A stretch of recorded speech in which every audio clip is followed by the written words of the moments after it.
Hi there, I'm Hamish MacDonald, and in this video I'm going to teach you how to make this paper bag. Okay, here we go.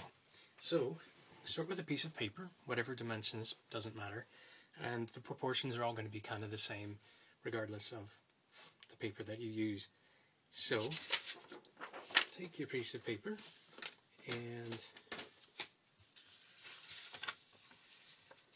put a fold in it around halfway. Doesn't have to be exact, it doesn't really matter. Then put another fold so that there's a bit of an overlap. So this part overlaps the other part.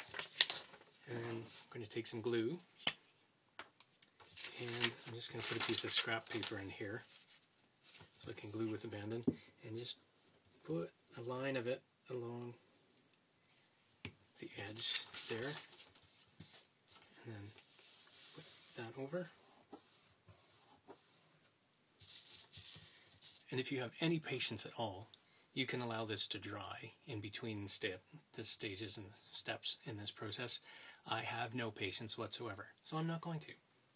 So next, put a little fold on one side of the paper and flip it over and reverse that fold so that you've twisted it both ways. And then turn your page around and do the same thing on the other side. And reverse it again. There you go. And the next thing to do will be to open this up, and where you've got that mountain fold there, reverse it so that it's a valley fold, and it pokes in like that.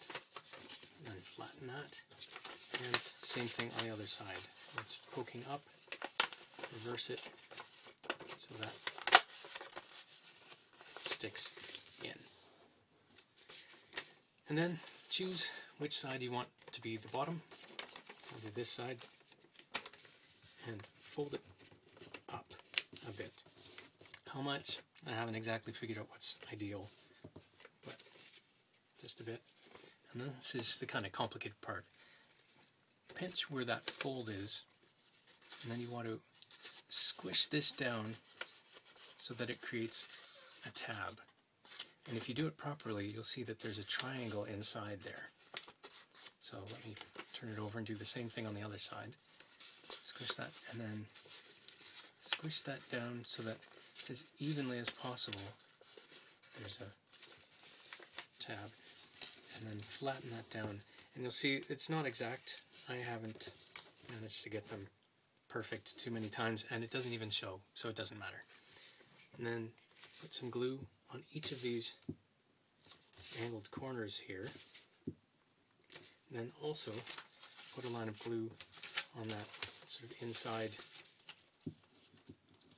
tab there. And then the next step is to take this bottom piece and fold it up toward the middle. Crease that there. And the same thing with the top. Fold it down, but let it overlap just a bit so that the piece that you've glued ends up holding that bottom together. And then, just for sake of decoration, you want to take some kitty-shaped scissors, not shaped like a child, but scissors for children that are shaped, and give that a cut.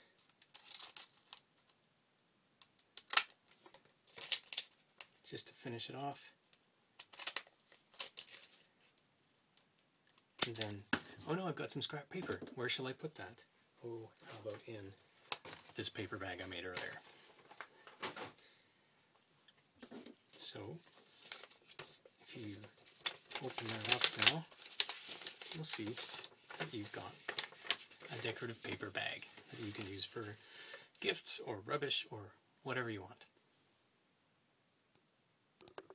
Well, I hope that was interesting and useful for you, and I apologize in advance if you end up becoming addicted and making endless numbers of these paper bags that fill your house, as I've done. This has been a little practice for me in making video tutorials, because that's what's next in my DIY book podcast. And in this series, I teach you how to write, make, and sell your own novels. And by make, I mean actually physically making books, like this paperback book, and I'm also going to show how to make hardcover books and some other types of bound materials.